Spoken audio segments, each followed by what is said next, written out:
श्री भागवत सुधा सागर शुभ सागर भगवान वेद व्यास कृत श्रीमद् भागवत 12 स्कंदों की सरल हिंदी व्याख्या श्लोकांक सहित गीता प्रेस गोरखपुर।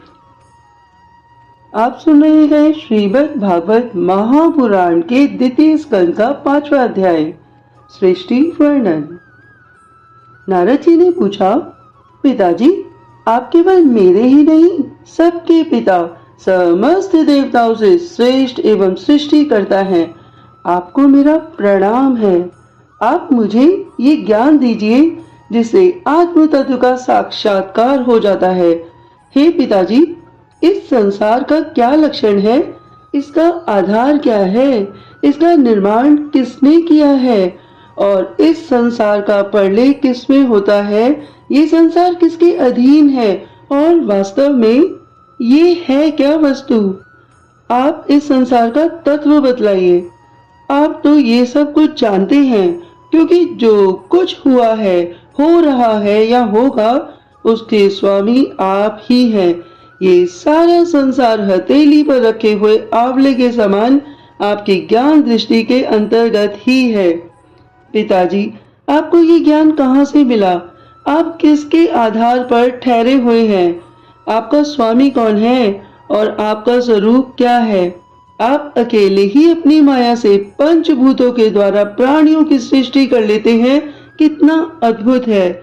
जैसे मकड़ी अनायास ही अपने मुंह से जाला निकालकर उसमें खेलने लगती है, वैसे ही आप अपनी शक्ति के आश्रय से जीवों को अपने में ही उत्पन्न करते हैं।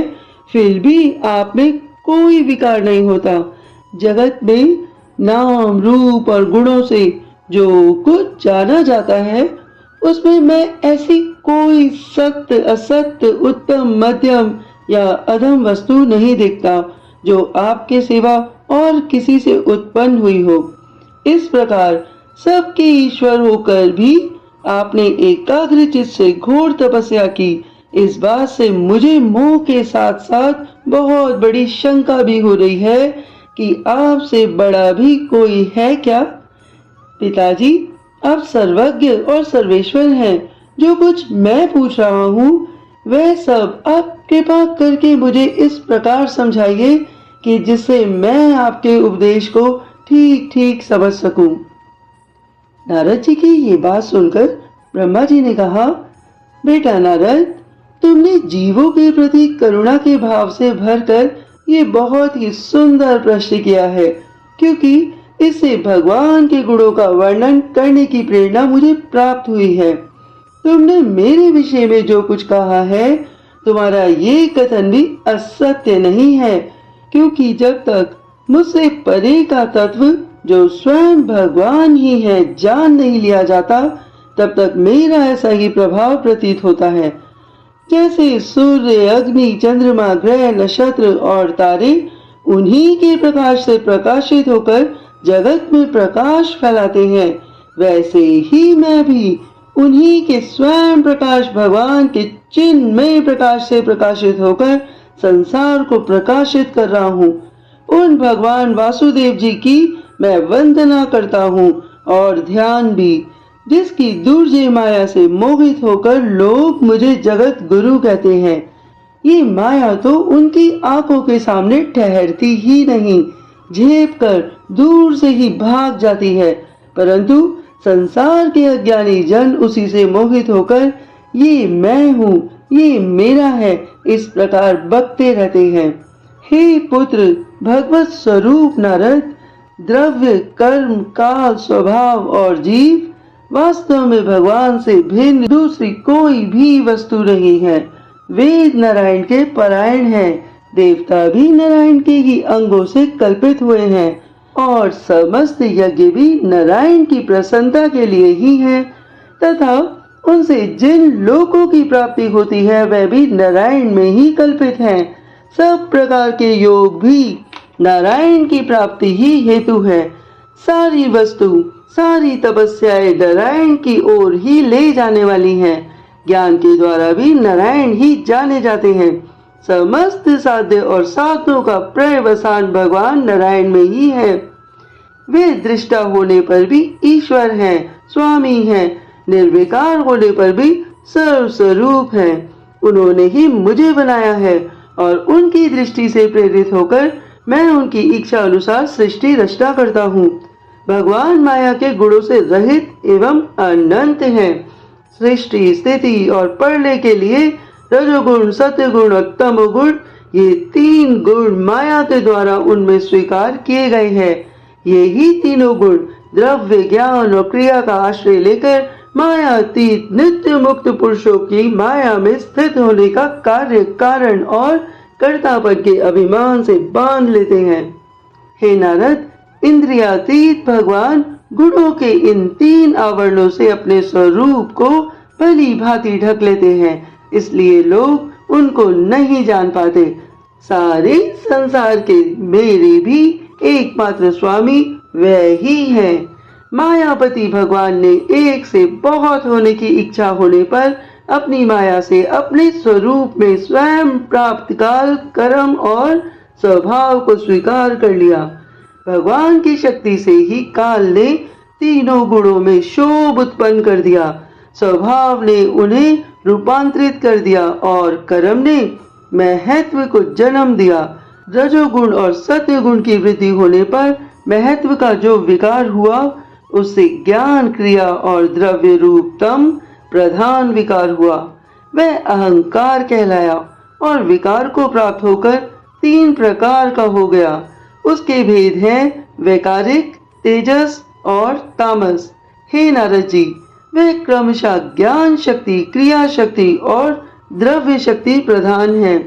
जब 5 महाभूतों के कारण रूप तामस अहंकार में विकार हुए, तब उससे आकाश की उत्पत्ति हुई।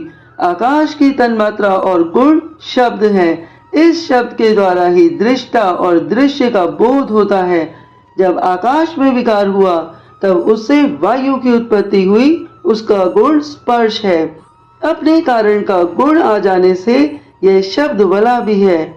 इंद्रियों में सुफुर्ति, शरीर में जीवन शक्ति, ओज और बल इसी के रूप है।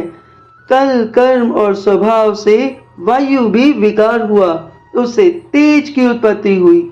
इसका प्रधान गुण रूप है। साथ ही इसके कारण आकाश और वायु के गुण शब्द एवं स्पर्श भी इसमें है।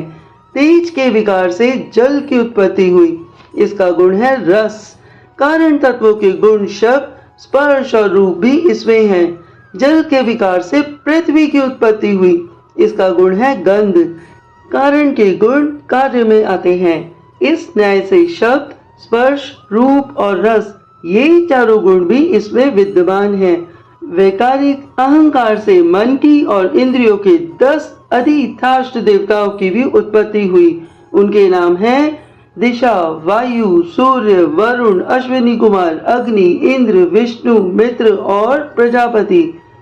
तेजस अहंकार के विकार से श्रोत्र, त्वचा, नेत्र, जीवा और प्राण, ये 5 ज्ञानेंद्रिया एवं वाक, हस्त, पाद, गुदा और ज्ञानेंद्रिया, ये 5 कर्मेंद्रियां उत्पन्न हुई।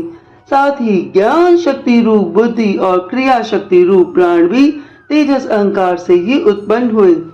हे श्रेष्ठ ब्रह्मविद नारद, जिस समय ये पंचभूत, इंद्रिय, मन और सत्य आदि तीनों गुण परस्पर संगठित नहीं थे, तब अपने रहने के लिए भोगों के साधन रूप शरीर की रचना नहीं कर सके।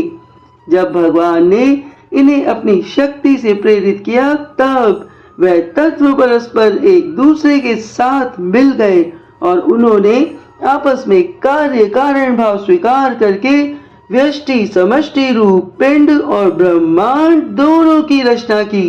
ये ब्रह्मांड रूप अंडा 1 सहस्र वर्ष तक निर्जीव रूप में जल में पड़ा रहा। फिर काल, कर्म और स्वभाव को स्वीकार करने वाले भगवान ने उसे जीवित कर दिया। उस अंडे को फोड़कर उसमें से वही विराट पुरुष निकला, जिसकी जंगा, चरण, भुजाएं, नेत्र, मुख और सिर सहस्रों की संख्या में है। विद्वान पुरुष उपासना के लिए उसी के अंगों में समस्त लोक और उसमें रहने वाली वस्तुओं की कल्पना करते हैं। उसकी कमर से नीचे के अंगों में 7 पाताल की और उसके पेंडू से ऊपर के अंगों में सातों स्वर की कल्पना की जाती है। ब्राह्मण उस विराट पुरुष का मुख है, भुजाएं क्षत्रिय हैं, जांघों से वैश्य और पैरों से शूद्र उत्पन्न हुए हैं। पैरों से लेकर कड़ी प्रयत्न सातों पाताल तथा भूलोक की कल्पना की गई है। नाभि से भूर्वलोक की, हृदय में सर्वलोक की और परमात्मा के वक्ष स्थल में महलोक की कल्पना की गई है। उसके गले में जनलोक, दोनों स्तर में तपलोक और मस्तक में ब्रह्मा का नित्य निवास स्थान सत्यलोक है। उस विराट पुरुष की कमर में अतल, जांघों में वितल, घुटनों में पवित्र सूतल लोक और जंघाओं में तलातल की कल्पना की गई है। एड़ी के ऊपर की गांठों में महातल, पंजे और एड़ियों में रसातल और तालुओं में पाताल समझना चाहिए। इस प्रकार विराट पुरुष सर्वलोकमय है। विराट भगवान के अंगों में इस प्रकार भी लोकों की कल्पना की जाती है कि उनके चरणों में पृथ्वी है, नाभि में भ्रूलोक है और सिर में स्वर्लोक है। अभी आप सुन रहे थे 5वां अध्याय और हम सुनेंगे 6ठा अध्याय, विराट स्वरूप की विभूतियों का वर्णन आगे। आप सभी लोगों ने श्रीमद् भागवत महापुराण के द्वितीय स्कंद का 5वां अध्याय बहुत ही प्रेम पूर्वक सुना। आपके अंदर बैठी आत्मा, आपकी ऊर्जा शक्ति को मेरा बारंबार प्रणाम है। भगवान श्री हरि आप सभी का कल्याण करें।